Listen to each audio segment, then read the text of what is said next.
ओंकार सतनाम करता पुरख निर्भव निर्वैर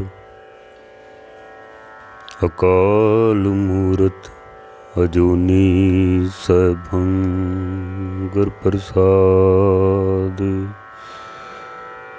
हे प्राणनाथ गोबिंदे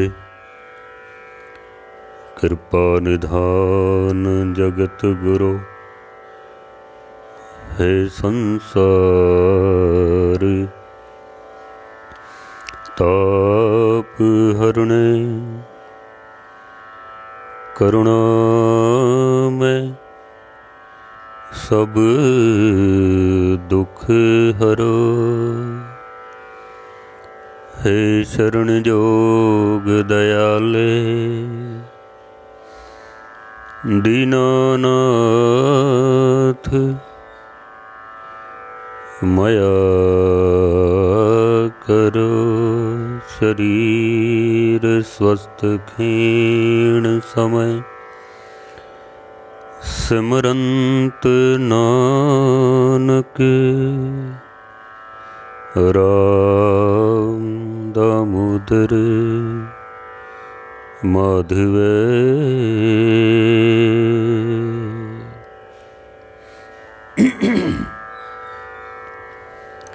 गुरु रूप सत्संग जीओ, चल रही लड़ीवार विचार जो गुरु ग्रंथ साहब दे विच आए हुए जीव जंतुओं का जिक्र किया है सतगुरुओं ने,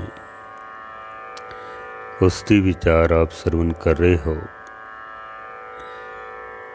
अज असी एक ऐसे जीव का जिक्र करना जो बहुत ही डरपोक करके प्रसिद्ध है।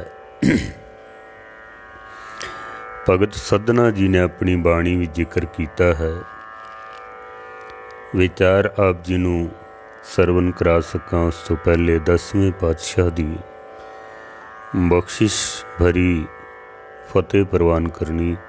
वाहिगुरु जी का खालसा वाहिगुरु जी की फतेह। भगत सदना जी का एक पावन शब्द है गुरु ग्रंथ साहब के अंदर। बाणी सदने की राग बिलावल एक ओंकार सतगुर प्रसाद। ये बाणी का सरलेख है। शब्द मैं पूरा एक बारी सरवण करा देना वा। नृप कन्या के कारणे एक पया पेख तारी, कामार्थी स्वार्थी वाकी पैज सवारी। तब गुण कहाँ जगत गुरा जो कर्म न नासे, सिंह शरण कत जाइए जो जम्बुक ग्रासे रहाओ। एक बूंद जल कारने चातृक दुख पावे, प्राण गए सागर मिले फुन काम न आवे। प्राण जो थाके थिर नहीं कैसे बिरमावो, बूढ़ मुए नौका मिले कहो काहे चढ़ावो। अंत विच भगत सदना जी बेनती करते हैं कि मैं नाही किछ हो नहीं, किछ आहे न मोरा। अवसर लज्जा राख लेहो सदना जन तोरा। भगत सदना जी इस वक्त जो इलाका पाकिस्तान दे विच रह गया है, सिंध दा इलाका, सिंध दे विच हैदराबाद दे नेड़े सखर पखर दे कोल एक नगर है जिसका नाम इतिहासकारों ने लिखा है सहवान नगर। उस नगर दे विच भगत सदना जी का जन्म होया है। वैसे ननकाना साहब दे जो हेड ग्रंथी हैं ज्ञानी प्रेम सिंह जी, जैसा उन्हों का नाम है वैसा ही सुभाव भी उन्हों का वाकई प्रेम की मूर्त हैं। बड़ी ही गुरमुख आत्मा मैं अपने वड्डे भाग समझना कि उन्हां नाल मेरी बहुत नेड़ता है। सिंध की संगत भी दास नूं 2 वारी उत्थे जाण दा सुभाग प्राप्त होया है। बहुत प्यार वाली सिंधी संगत। गुरु गोबिंद सिंह महाराज के प्रकाश पुरब ते दास 2 वारी सिंध विच गया है। बड़े प्यार नाल गुरपुरब मनाते ने। सारी सारी रात बैठ के ठंड दे विच ते दीवान सरवण करते हैं। राती बैठते ने 7 वजे तक ते सवेरे उठते हैं। फिर इतना प्रेम प्यार उन्हां दे हिरदे दे विच और बहुत सेवा करते हैं, बहुत ज़्यादा। रागी प्रचारकों का बड़ा सत्कार करते हैं, बड़ा माण करते हैं, बहुत ज़्यादा। 2 वारी दास नूं जाण दा सुभाग प्राप्त होया है। भगत सदना जी ने इस पावन शब्द दे विच जिस जीव का जिक्र किया है उन्होंने, भगत जी कहते हैं कि तव गुण कहाँ जगत गुरां जो कर्म ना नासे, सिंह सरन कत जाइए जो जंबुक ग्रासे। भगत सदना दी दा जन्म कसाई घराने दे विच होया सी, जो पशुआं नूं कट के उन्हां दा मांस वेचण दा काम करते सन। इस वक्त इतिहास मैं आप जी नूं नहीं सरवण करा रहा। भगत सदना जी ने जिक्र किया है कि तब गुण कहाँ जगत गुरां जो कर्म ना नासे। तेरे गुण गाउण दा सानू की लाभ है जे साडे कर्म नाश नहीं होंदे हन। सिंह शरण कत जाइए जो जंबुक ग्रासे। शेर दी शरण दे विच जाण दा की लाभ है जे सानू जंबुक, जंबुक कहंदे ने गिद्दड़ नूं। सियाल भी नाम आया है, हिंदी विच सियार भी कह देंगे ने, गिद्दड़ कह देंगे ने, अंग्रेजी विच जैकाल भी कह देंगे ने। शेर दी शरण विच जाण दा की फायदा जो सब तो डरपोक गिद्दड़ कोलों सानू डरना पवे, क्योंकि गिद्दड़ नूं बहुत ही डरपोक जीव मन्निया गया है। इत्थों तक कि अपने परछावें कोलों भी डर जाता है। इस करके ज़्यादातर रात नूं निकलदा है। गिद्दड़ की शक्ल तकरीबन कुत्तियां दे नाल मिलदी जुलदी, थोड़े इहदे शरीर दे उत्ते वाल ज़्यादा होंदे ने। पूंछ इन्हां दी केसां नाल भरी हुई जब्बर पूंछ जिन्हों कह सकने असीं। बाकी शक्लो सूरत कुत्ते की तरह ही होंदी है। ये गिद्दड़ जंगलों दे विच रहण वाला छोटे मोटे शिकार करता है। छोटे शिकार चूहे पकड़ लैंदा है, खरगोश पकड़ लैंदा है, छोटे पंछियों नूं पकड़ लैंदा है। चोरी करके खाना इसकी आदत है। पंछियों दे घोंसलियां दे विचों, पशुओं दे कुरनियां दे विचों उन्हां दे बच्चियां नूं चुरा लैना, खा लैना, ये इसका पेट भरन का तरीका है। वैसे ये जोड़ा बना के रहंदे ने, नर मादा दोनों कट्ठे रहंदे ने जोड़ा बना के। पर जदों कोई शिकार करना होवे जां शिकार ते जाना होवे फिर मिल के भी शिकार कर लैंदे ने। कदी कदाई हिम्मत करन तां किसी वड्डे जानवर नूं भी मार लैंदे ने। वैसे ज़्यादातर चोरी करके खाते हैं, क्योंकि अक्सर रात नूं निकलते हैं। उम्र इसकी कोई 11 तो 16 ਸਾਲ ਦੇ ਕਰੀਬ ਇਸ ਦੀ ਉਮਰ ਹੈ। ਵਿਗਿਆਨਿਕਾਂ ਦੇ ਮੁਤਾਬਕ ਇਹਦੀਆਂ ਕਈ ਪ੍ਰਜਾਤੀਆਂ ਨੇ। ਕੁਝ ਠੰਡੇ ਇਲਾਕਿਆਂ ਦੇ ਵਿੱਚ ਜਿਹੜੇ ਗਿੱਦੜ ਮਿਲਦੇ ਨੇ ਜੈਕਾਲ, ਉਹ ਥੋੜ੍ਹੇ ਸਰੀਰ ਕਰਕੇ ਭਾਰੇ ਅਤੇ ਸਰੀਰ ਦੇ ਉੱਤੇ ਕੇਸ ਬਹੁਤ ਲੰਬੇ ਲੰਬੇ ਕੇਸ ਹੁੰਦੇ ਨੇ ਨਾਲ, ਔਰ ਇਹ ਛੋਟੇ ਸ਼ਿਕਾਰ ਕਰਨ ਦੇ ਨਾਲ ਹੀ ਚੋਰੀਆਂ ਵੀ ਕਰ ਲੈਂਦੇ ਨੇ, ਸਮੂਹ ਵਿੱਚ ਰਹਿ ਲੈਂਦੇ ਨੇ, ਪਰ ਹੁੰਦੇ ਇਹ ਡਰਪੋਕ ਹੀ ਨੇ। ਰਾਤ ਨੂੰ ਨਿਕਲਦੇ ਨੇ ਤਾਂ ਕਿ ਆਪਣੇ ਪਰਛਾਵੇਂ ਕੋਲੋਂ ਵੀ ਡਰ ਨਾ ਸਕਣ। ਗਿੱਦੜ ਸਿੰਘੀ ਦਾ ਕਈ ਜੋਤਿਸ਼ ਜ਼ਿਕਰ ਕਰਦੇ ਨੇ। ਤੁਸੀਂ ਵੀ ਸ਼ਾਇਦ ਸੁਣਿਆ ਹੋਣਾ ਹੈ, ਗਿੱਦੜ ਦੇ ਸੀਸ ਦੇ ਵਿੱਚ ਇੱਕ ਛੋਟਾ ਜਿਹਾ ਸਿੰਘ ਨਿਕਲ ਜਾਂਦਾ ਹੈ। ਉਸ ਸਿੰਘ ਨੂੰ ਜੋਤਿਸ਼ ਲੋਕ, ਤਾਂਤਰਿਕ ਲੋਕ ਜਾਂ ਕਈ ਸਾਧੂ ਸੰਤ ਵੀ ਜੰਗਲਾਂ ਦੇ ਵਿੱਚ ਰਹਿਣ ਵਾਲੇ ਉਹ ਕੱਟ ਕੇ ਆਪਣੇ ਕੋਲ ਰੱਖਦੇ ਨੇ। ਔਰ ਐਸੀਆਂ ਭ੍ਰਾਂਤੀਆਂ ਲੋਕਾਂ ਦੇ ਵਿੱਚ ਫੈਲੀਆਂ ਹੋਈਆਂ ਨੇ, ਮੈਂ ਸਮਝਦਾ ਇਹ ਕਰਮ ਕਾਂਡ ਨੇ, ਲੋਕਾਂ ਨੂੰ ਮੂਰਖ ਬਣਾਉਣ ਵਾਲਾ ਕੰਮ।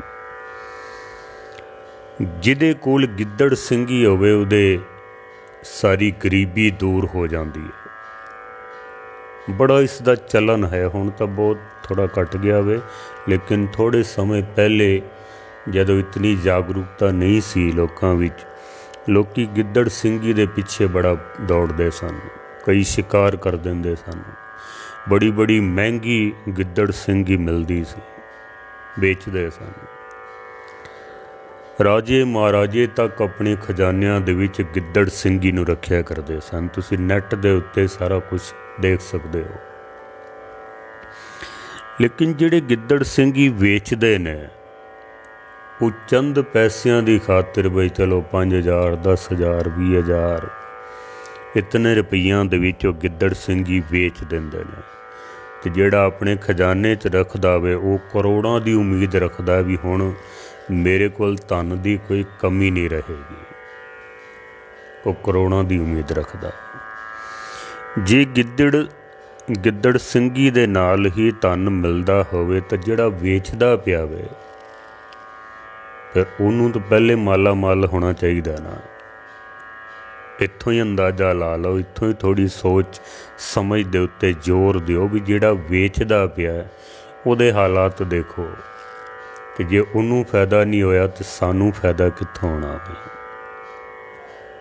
ਤਾਂ ਇਹ ਸਭ ਇੱਕ ਭ੍ਰਾਂਤੀਆਂ ਹਨ, ਲੋਕਾਂ ਨੂੰ ਬੇਵਕੂਫ ਬਣਾਉਣ ਦਾ, ਪੈਸੇ ਕਮਾਉਣ ਦਾ ਇੱਕ ਜ਼ਰੀਆ ਹੈ।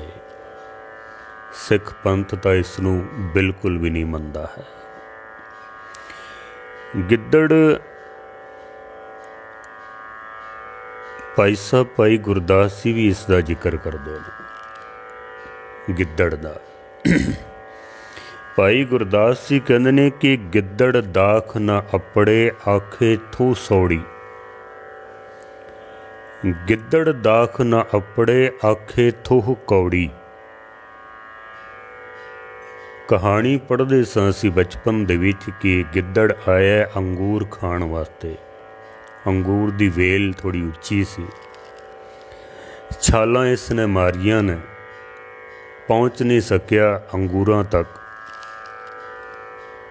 ਤੇ ਕਹਿੰਦਾ ਇਹ ਤਾਂ ਹੈ ਹੀ ਕੌੜੇ ਨੇ, ਇਸ ਕਰਕੇ ਮੇਰੀ ਪਕੜ ਵਿੱਚ ਨਹੀਂ ਆ ਰਹੇ ਹਨ। ਇਹ ਤਾਂ ਹੈ ਹੀ ਕੌੜੇ ਨੇ। ਗਿੱਦੜ ਦਾਖ ਨਾ ਅਪੜੇ ਆਖੇ ਥੂ ਸੌੜੀ ਥੂ ਕੌੜੀ। ਕਈ ਲੋਕ ਕੰਮ ਨੂੰ ਹੱਥ ਪਾਉਂਦੇ ਨੇ ਪਰ ਕਰ ਨਹੀਂ ਸਕਦੇ ਹਨ। ਕਰਨਾ ਤਾਂ ਚਾਹੁੰਦੇ ਨੇ ਪਰ ਕਰ ਨਹੀਂ ਸਕਦੇ ਹਨ। ਜਦ ਉਹਨਾਂ ਦਾ ਵਾਹ ਨਹੀਂ ਪੈਂਦਾ, ਉਹਨਾਂ ਦਾ ਜ਼ੋਰ ਨਹੀਂ ਪੈਂਦਾ, ਫਿਰ ਆਖਦੇ ਨੇ ਕਿ ਇਹ ਤਾਂ ਕੰਮ ਹੀ ਹੈ ਹੀ ਭੈੜਾ ਹੀ ਕੰਮ ਹੈ, ਤਾਂ ਹੀ ਮੇਰੇ ਕੋਲੋਂ ਨਹੀਂ ਹੁੰਦਾ ਪਿਆ। ਹਿੰਮਤ ਆਪਣੀ ਨਹੀਂ ਪੈਂਦੀ ਕਰਨ ਦੀ, ਦੋਸ਼ ਦੂਜਿਆਂ ਦੇ ਉੱਤੇ ਸੁੱਟ ਦੇਣਾ। ਜੈਸੇ ਕਹਿੰਦੇ ਨਾ, ਨਾਚ ਨਾ ਜਾਣੇ ਅੰਗਨ ਟੇੜਾ। ਕਰ ਆਪ ਨਹੀਂ ਸਕਦੇ ਹਨ, ਦੋਸ਼ ਦੂਜੇ ਦੇ ਉੱਤੇ ਮੜ ਦੇਣਾ। कई इसे करके ही अमृत वेले नहीं उठ पाते, ताकत नहीं, हिम्मत नहीं है। फिर कह भी देने बाणी पढ़न का कोई लाभ भी नहीं है, उठते आप नहीं हैं। अपना बचाव करने वास्ते गुरुद्वारे आप नहीं जाना, दोष दूजियां दे उत्ते पा देना है। लै ओ ज्ञानी जी केड़ा कोई एडे महान विद्वान ने, की करना उत्थे जाके। कर आप नहीं सकना, दोष दूजियां दे उत्ते पा देना है। भाई गुरदास जी अपनी वार दे विच गिद्दड़ दी एक कहानी नूं प्रत्यक्ष करते हैं। भाई गुरदास जी, नीलारी दे मट विच पै गिद्दड़ रत्ता। एक वारी गिद्दड़ किधरे शहर वल आ गया। कपड़े रंगण वाला एक लीलारी सी, उहदे मट दे विच कुछ रंग पिया होया। गिद्दड़ किधरे उहदे विच डिग पैंदा ते उहदा सारा शरीर रंगिया जांदा है, दूजा रंग हो जांदा है। वो जद बाहर निकल के देखदा है तो उहदा रंग जिहड़ा है वो होर ही तरह का हो गया, दूसरा रंग। जद वो जंगल दे विच वड़दा है ना, जगत अंदर जाए के पाखंड कमत्ता। जंगल दे विच जाके फिर जद जंगल विच वड़दा है, सारे जानवर हैरान हो जाते हैं, डरन लग पैंदे भी ये किहड़ा जीव आ गया नवां। है तो गिद्दड़ है पर उपर रंग दूजा चढ़िया होया है। भाई साहब कहते कि दर सेवे मृगावली होए बहे अवत्ता। जदों लोग जंगल दे विच जीव डरन लग पे, शेर भी डर गया भी ये किहड़ी बला आ गई है कौन है। इसनूं जंगल दा राजा बना दिता, क्योंकि डरदे पे संसारे। करे हुकूमत अगली कूड़े मदमत्ता। हुणे लोकां दे उत्ते हुक्म चलांदा पिया, राजा बन बैठा। पर बोलन पाज उगाड़िया जो मूली पत्ता। भाई गुरदास जी कहंदे ने कि जिस किसी बंदे ने मूली खाधी होवे ना, तो वो बोल पवे, ਉਹਦੇ ਮੂੰਹ ਚੋਂ ਜਿਹੜੀ ਬਦਬੂ ਨਿਕਲਦੀ ਹੈ ਨਾ, ਉਸ ਬਦਬੂ ਦੇ ਨਾਲ ਉਹ ਬੰਦਾ ਪਕੜਿਆ ਜਾਂਦਾ ਵੇ। ਇਹਨੇ ਅੱਜ ਮੂਲੀ ਖਾਧੀ ਹੈ, ਬਦਬੂ ਮਾਰਦਾ ਪਿਆ ਵੇ। ਬੋਲਣ ਪਾਜ ਉਗਾੜਿਆ ਜਿਉ ਮੂਲੀ ਪੱਤਾ। ਸਭਾ ਚੱਲ ਰਹੀ ਸੀ, ਗਿੱਦੜ ਬੈਠਾ ਆ ਰਾਜਾ ਬਣ ਕੇ ਕਿਸੇ ਉੱਚੀ ਜਗ੍ਹਾ ਤੇ। ਸ਼ੇਰ ਵੀ ਵਿਚਾਰਾ ਦੁਬਕ ਕੇ ਬੈਠਾ ਹੋਇਆ, ਬਾਕੀ ਜਾਨਵਰ ਵੀ सारे उहदे हुक्म दे विच बैठे हुए। किधरे बहुत सारे गिद्दड़ बोल पे। गिद्दड़ जल बोले तो फिर इहदे कोलों रिहा नहीं गया, फिर यह भी बोल पिया। जद यह बोलिया ना, वो जितनी सभा लगी हुई सी सारिਆਂ ने पहचान लिया भी ये तो गिद्दड़ ही है। रंग ही दूजा कर आया हुए, बाकी है तो ये गिद्दड़ ही है। गिद्दड़ दे बोलन दे नाल उदा सारा पाज उगड़ गया है। त्यों दरगे मीणा मारिए कड़ कूड़ कुपत्ता। भाई गुरदास जी कहंदे ने रब दी दरगाह दे विच इसे तरह ही उस बंदे नूं मारिया जांदा वे, जेड़ा संसार विच रह के है तां कूड़ कुपत्ता पर रंग उत्ते दूजा कीता होया वे। चिट्टे चोले पाए हुए ने, सोहणियां दस्तारां सजाइयां ने, माला पाइयां ने, 2-2 4-4 माला पाइयां होइयां ने, सेवादार रखे हुए ने, तौलीए वाले, गड़बियां वाले, गनमैन नाल चलदे पे ने। बाहरों ते होर रंग कीता होया, पर अंदर कुछ नहीं है। संसार नूं भावें धोखा दे लैण, जिवें गिद्दड़ ने धोखा दिता होवे, लेकिन परमात्मा दी दरगाह दे विच ऐसा नहीं हो सकता है। परमात्मा दी दरगाह विच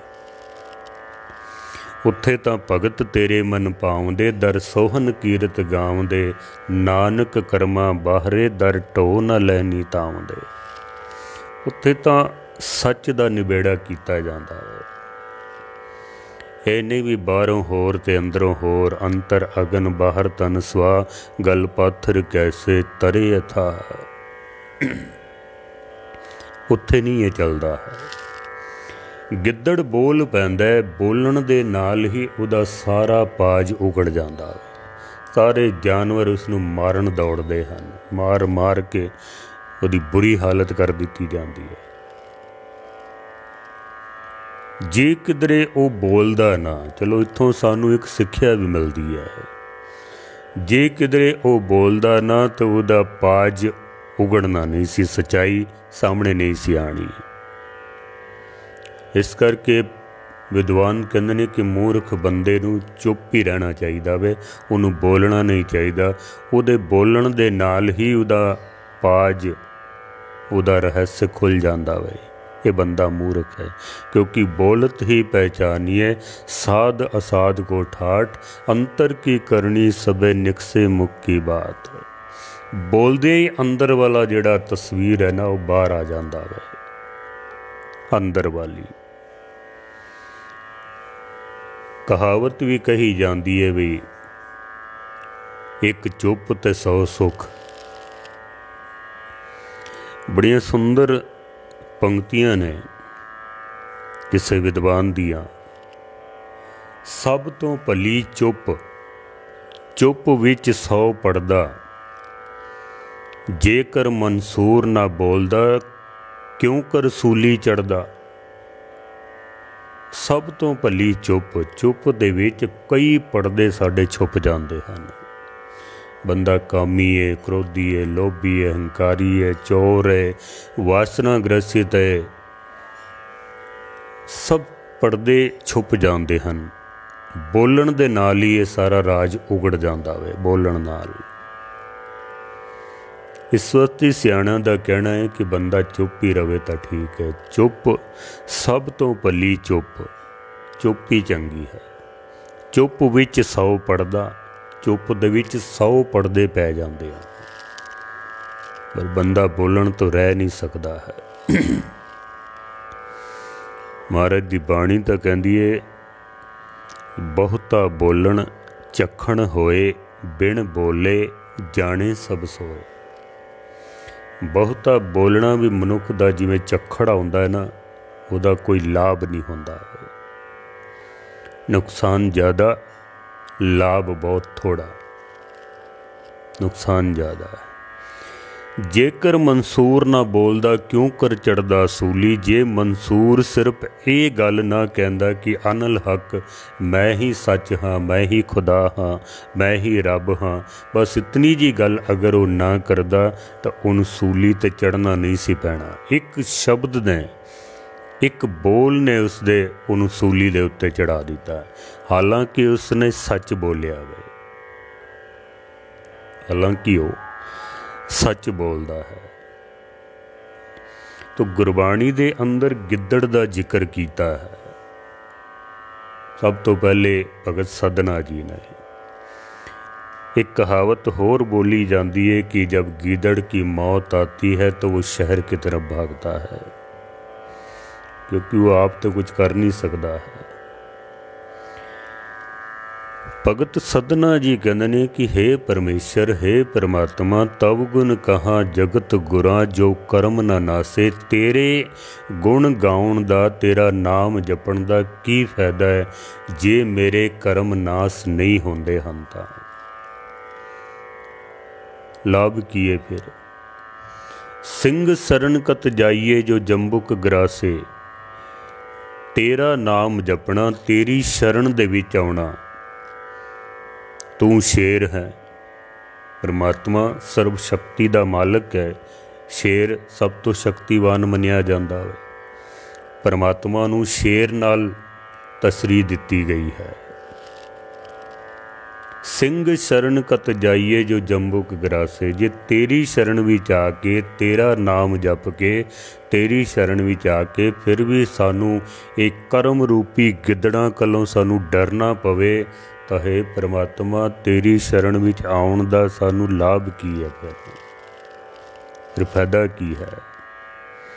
क्योंकि ਗੁਰਬਾਣੀ ਕਹਿੰਦੀ ਹੈ ਕਿ ਜਾ ਕੇ ਨਾਮ ਸੁਣੀਏ ਜਸ ਛੋਡੇ ਜਮ ਛੋਡੇ, ਜਾ ਕੇ ਨਾਮ ਸੁਣੀਏ ਜਮ ਛੋਡੇ, ਤਾਂ ਕਿ ਸ਼ਰਨ ਨ ਪਾਵਸਰੇ, ਕਾਢ ਦੇ ਸਿਆਲ ਬਪਰੇ ਕੋ, ਤਾਂ ਕਿ ਓਟ ਟਿਕਾਵਸਰੇ।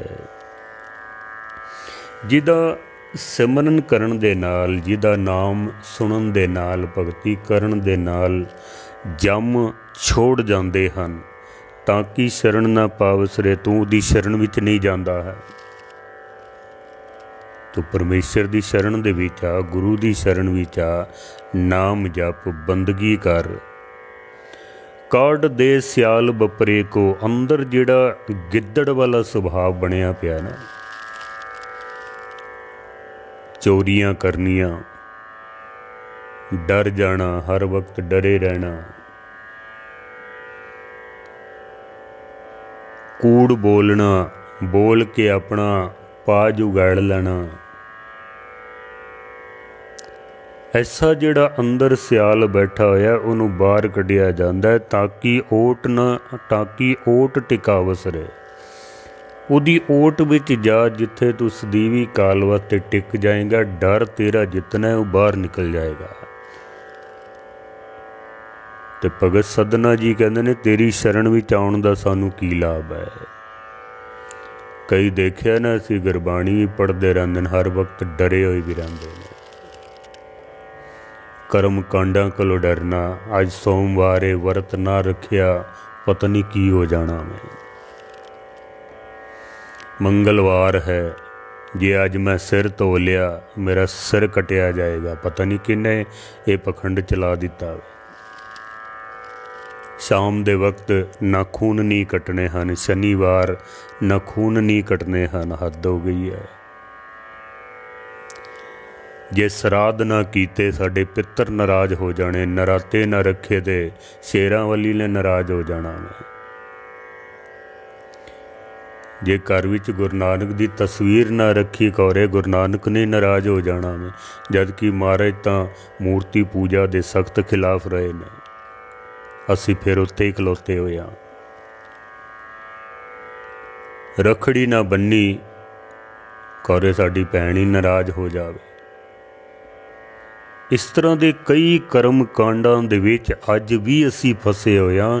ਭਾਵੇਂ ਗੁਰੂ ਨਾਨਕ ਸੱਚੇ ਪਾਤਸ਼ਾਹ ਤੋਂ ਲੈ ਕੇ ਗੁਰੂ ਗੋਬਿੰਦ ਸਿੰਘ ਮਹਾਰਾਜ ਤੱਕ 250 ਸਾਲ ਤੱਕ ਮਹਾਰਾਜ ਸੱਚੇ ਪਾਤਸ਼ਾਹ ਨੇ ਸਮਝਾਉਣ ਦਾ ਜ਼ਿਕਰ ਕੀਤਾ ਹੈ। ਗੁਰੂ ਗੋਬਿੰਦ ਸਿੰਘ ਮਹਾਰਾਜ ਤੋਂ ਲੈ ਕੇ ਅੱਜ ਤੱਕ ਸ੍ਰੀ ਗੁਰੂ ਗ੍ਰੰਥ ਸਾਹਿਬ ਜੀ ਮਹਾਰਾਜ 36 ਮਹਾਂਪੁਰਖਾਂ ਦੀ ਬਾਣੀ ਅੱਜ ਵੀ ਸਾਨੂੰ ਸਮਝਾਉਂਦੀ ਪਈ ਹੈ। ਪਰ ਅੱਜ ਵੀ ਸਿੱਖ ਉੱਥੇ ਦਾ ਉੱਥੇ ਹੀ ਖੜਾ ਹੋਵੇ। ਕੁਛ ਇੱਕ ਨੂੰ ਫਰਕ ਪਿਆ ਹੋਵੇ, ਬਹੁਤ ਥੋੜ੍ਹੇ, ਬਾਕੀ ਅੱਜ ਵੀ ਉੱਥੇ ਹੀ ਖੜੇ ਹਾਂ ਅਸੀਂ। ਅੱਜ ਵੀ ਬਾਹਮਣਵਾਦ ਦੀ ਹੈ, ਅੱਜ ਵੀ ਅਸੀਂ ਈਸਾਈ ਬਣੇ ਪਏ ਹਾਂ। ਅੱਜ ਵੀ ਸ਼ੇਰ ਦੀ ਸ਼ਰਨ ਦੇ ਵਿੱਚ ਆ ਕੇ ਵੀ ਇਹਨਾਂ ਗਿੱਦੜਾਂ ਕੋਲੋਂ ਅੱਜ ਵੀ ਅਸੀਂ ਡਰੇ ਹੋਏ ਹਾਂ। ਅੱਜ ਵੀ ਮਹਾਰਾਜ ਸੱਚੇ ਪਾਤਸ਼ਾਹ ਜੀ ਗੁਰੂ ਅਰਜਨ ਦੇਵ ਜੀ ਮਹਾਰਾਜ ਸਤਿਗੁਰੂ ਕਹਿੰਦੇ ਨੇ ਕਿ ਉਦਿਆਨ ਬਸਨੰ ਸੰਸਾਰਨ ਸੰਬੰਧੀ ਸਵਾਨ ਸਿਆਲ ਖਰੇ। ਗੁਰੂ ਅਰਜਨ ਦੇਵ ਜੀ ਮਹਾਰਾਜ ਸੰਸਕ੍ਰਿਤੀ ਸ਼ਲੋਕਾਂ ਦੇ ਵਿੱਚ ਸਤਿਗੁਰੂ ਕਹਿੰਦੇ ਨੇ ਕਿ ਐ ਬੰਦਿਆ, ਤੈਨੂੰ ਪਤਾ ਹੈ ਤੇਰੇ ਰਿਸ਼ਤੇਦਾਰ ਸੰਬੰਧੀ ਤੇਰੇ ਕੋਈ ਪਸ਼ੂ ਨੇ,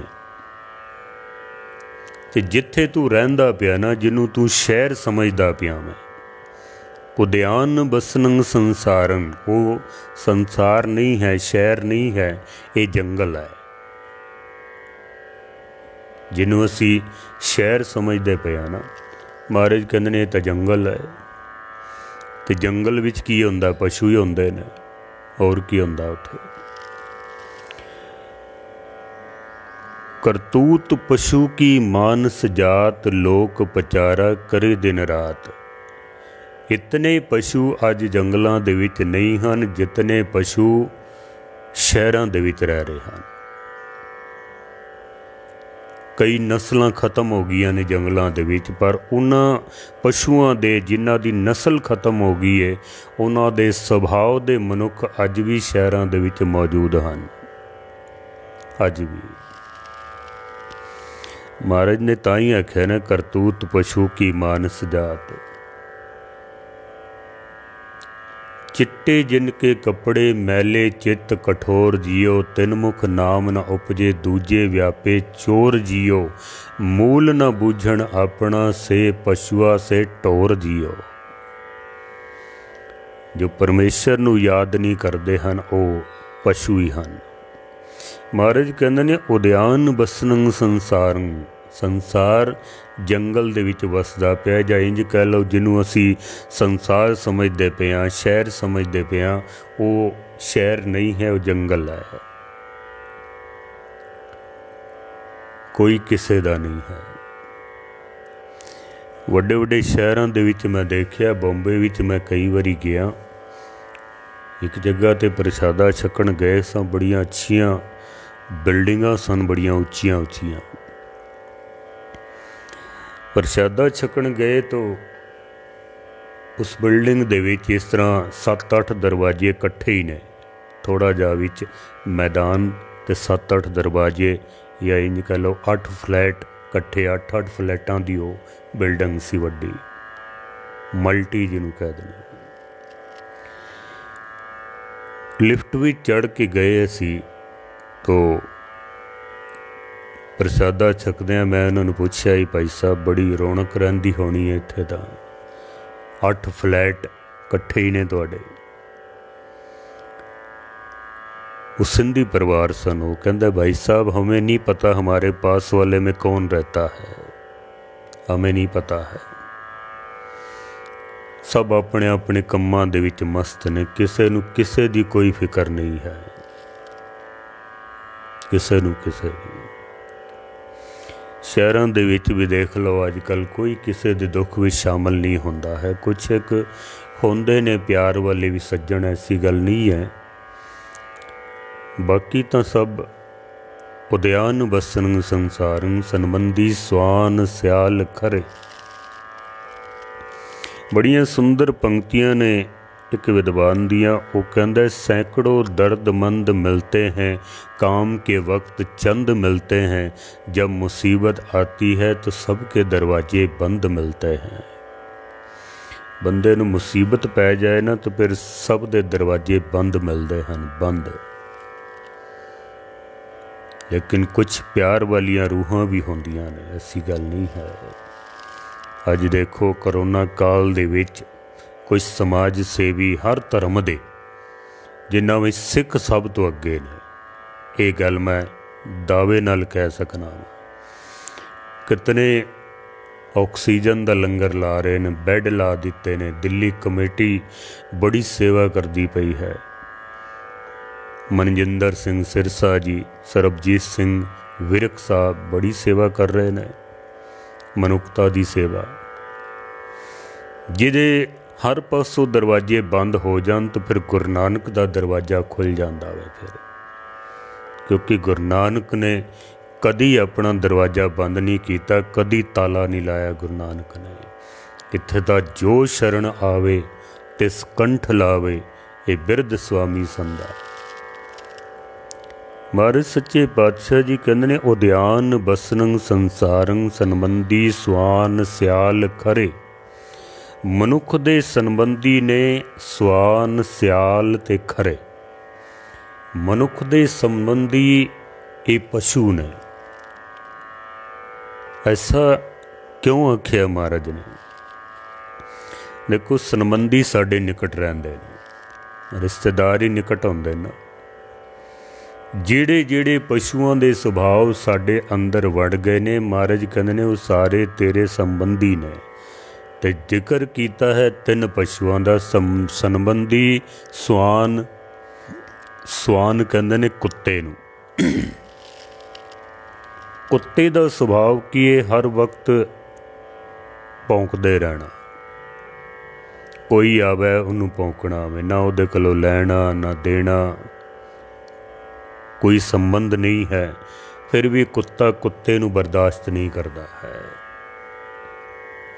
कुत्ता कुत्ते नूं देख के भौंकण लग पैंदा वे। जिहड़ा बंदा बंदे नूं देख के बर्दाश्त ना कर सके, किसी दी चढ़दी कला नूं बर्दाश्त ना कर सके, किसी दी सिफत दे विच दो मिठे बोल ना बोल सके, कौड़े बोल बोले, अगले दे गुण नूं भी अवगुण करके पेश करे, महाराज कहंदे ने ऐसा बंदा कुत्ते दे बराबर है।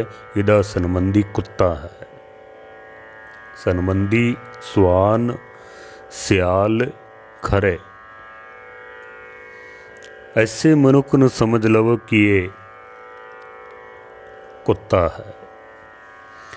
सनबंधी सुआन सियाल, सियाल कहंदे ने गिद्दड़ नूं। तेरा सनबंधी गिद्दड़ है।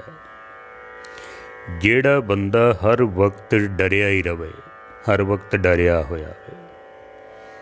कोई मस्या संग्रांद कलो डरदा पिया, कोई बिल्ली रस्ता कट गई है उहदे कलो डर गया, कोई होर इस तरह के कर्म कांडां कलो लोकी डरी जाते हैं। कोई डर डर के मनुखां नूं मत्थे टेकी जाते हैं, कोई डर डर के मूर्तियां नूं मत्थे टेकी जाते हैं। कई ऐसे कर्म कांड करी जाते हैं, पशुओं नूं मत्थे टेकी जाते हैं, वनस्पति की पूजा करी जाते हैं, पत्थरां की पूजा करी जाते हैं। महाराज कहंदे ने इहदा सनबंधी सुआन है, गिद्दड़ है, जो हर वक्त डरिया ही होया वे। हर वक्त डरिया, जे ऐ कीता ते ऐ ना हो जाए, ऐ कीता ते ऐ ना हो जाए। हर वक्त नेगेटिव सोच, हर वक्त डरे ही रहना। मेरे उस्ताद ज्ञानी संत सिंह जी मस्कीन साहब जी, जो दिल्ली में बहुत कथा करते सन, सीसगंज साहब गुरुद्वारे विच, एक बंदा आके मस्कीन जी नूं कहंदा, ज्ञानी जी तुसी बहुत सफ़र करते हो, तुहानूं इतना सफ़र नहीं करना चाहिए है। तो मस्कीन जी कहंदे ने भी क्यों नहीं करना चाहिए? महाराज ने मेरी ड्यूटी लाई है, गुरु दे उपदेश नूं घर घर तक पहुँचाना है। जितनी को मेरे को हिम्मत है, मैं रह नहीं सकता है एक करी भी ना। कहंदे नहीं, तुहानूं घरों बाहर नहीं निकलना चाहिए है, क्योंकि उन्होंने दिनों दे विच एक फ्लाइट समुंदर विच डिग्गी, काफ़ी बंदे मर गए, एक दो ट्रेनां दे विच ब्लास्ट होए, बसां दे एक्सीडेंट भी बहुत होए सन। कहंदे घरों बाहर निकलदे हो इतने एक्सीडेंट हो रहे ने, किधरे कोई खतरा ही ना बन जाए तुहाडे वास्ते। तो मस्कीन जी कहंदे ने, मित्रा 80-90% बंदे घर बैठे ही मर जाते हैं, तो इसका मतलब मैं घर भी ना जावां हुण, हर वक्त डरिया ही रवां, हुण मैं हर वक्त ही डरिया रवां। ये सुभाव गिद्दड़ वाला सुभाव है, भी आप भी डरे ने तो दूजियां नूं भी डराना। आप तो डरे है ही सन, दूसरिਆਂ ਨੂੰ भी डराना है। सियाल गिद्दड़ हर वक्त डरिया रहता है। जिस मनुख का सुभाव हर वक्त डरिया डरिया ही होवे, इनू समझ लो कि ये बंदा नहीं है, ये गिद्दड़ ही है, बस गिद्दड़ है। सतगुरु कहते हैं कि डड्डा डर उपजे डर जाई, तां डर में डर रहा समाई। डड्डा डर जो डर डरे तो फिर डर लागे, निडर हुआ डर उर होए भागे। परमेश्वर का नाम जपण दे नाल मनुख दे अंदरों सारा डर निकल जाता है, क्योंकि परमात्मा किसी कोलों डरदा नहीं है। उहदा नाम जपण वाले भी इतने हिम्मत वाले बन जाते हैं, अंदर जिहड़ा गिद्दड़ रूपी सुभाव हुंदा है वो सब बाहर निकल जाता है। आप देखो भी 5 साल दे भगत प्रहलाद जी, पिता ने पहाड़ तो सुटिया वे, दरख्त तो सुटिया, नदी दे विच डुबाण दी कोशिश की है, तलवार लैके सामने खड़े हो गए ने, अग दे विच साड़न दी कोशिश की है, पर भगत प्रहलाद जी डरदे नहीं हैं। प्रहलाद कोठे विच राखिया बाहर दिया ताला, निर्भो बालक मूल न डरही मेरे अंतर गुरु गोपाला।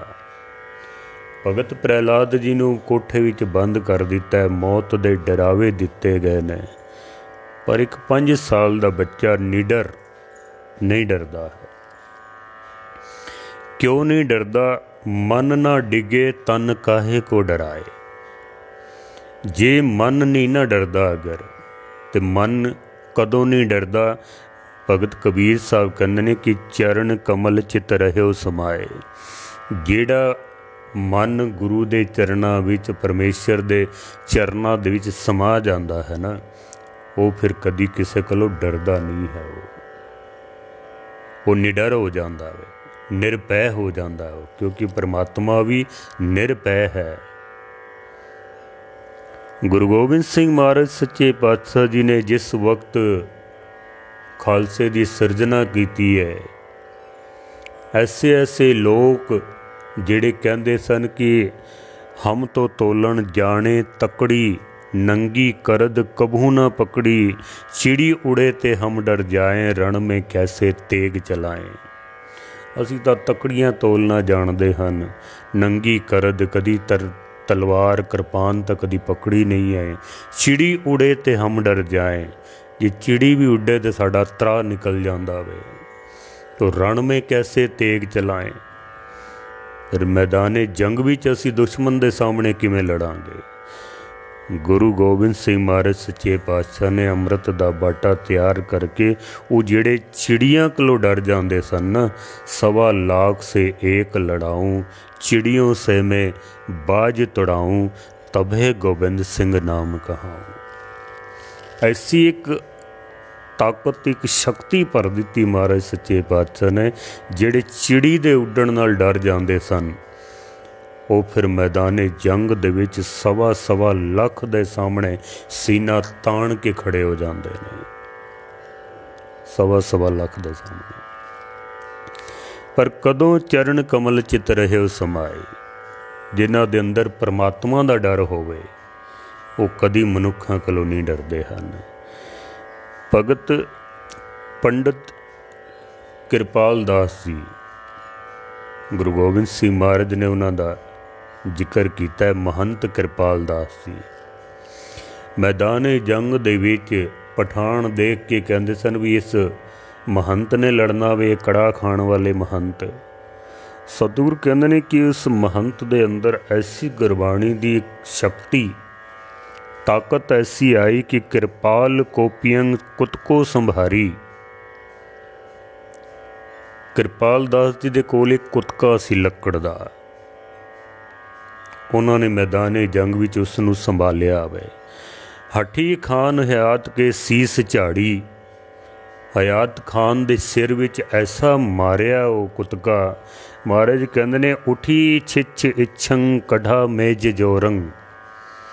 जदों सिर ते मारी ना, तो सिर दे विचों मिज निकल के इस तरह उड्डी है जिवें मानो माखनंग मटकी कान फोरंग। जिवें कृष्ण भगवान द्वारका दे विच या मथुरा दे विच जिवें वो मटकी तोड़ते ने ते मक्खन उड़दा है ना, इस तरह महंत किरपाल दास जी ने हयात खान का सिर फोड़ दिता है। ये अमृत की ताकत सी है, ये परमेश्वर दे भय की ताकत सी है।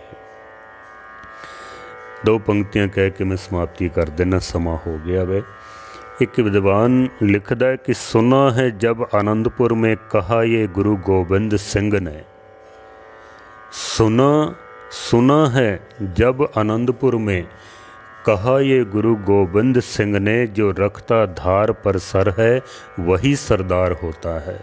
जिहदे अंदरों डर निकल जाता है ना, जो तार दे उत्ते सिर रखदा वे, यानी हर मुसीबत नाल टकराण वास्ते तैयार हो जाता है, वो ही सरदार होंदा वे। और अज करोना काल विच देख लवो तुसी, दुनिया डरी पई है तो सिख किथे किथे जा जा के ते मदद कर रहे हैं। जब से सुना है मौत ही जिंदगी है, सर पर कफन बांध कर कातिल को ढूंढते हैं। तो ये जो भगत जी ने अरदास कीती है कि तऊ गुण कहाँ जगत गुरा, जो कर्म न नासे, सिंह सरन कत जाइए जो जंबुक ग्रासे।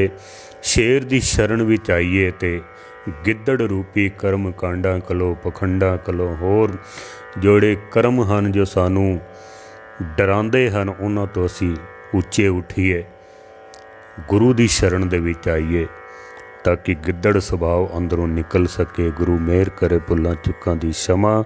ਸਾਰਿਆਂ ਦਾ ਧੰਨਵਾਦ। ਵਾਹਿਗੁਰੂ ਜੀ ਕਾ ਖਾਲਸਾ, ਵਾਹਿਗੁਰੂ ਜੀ ਕੀ ਫਤਿਹ।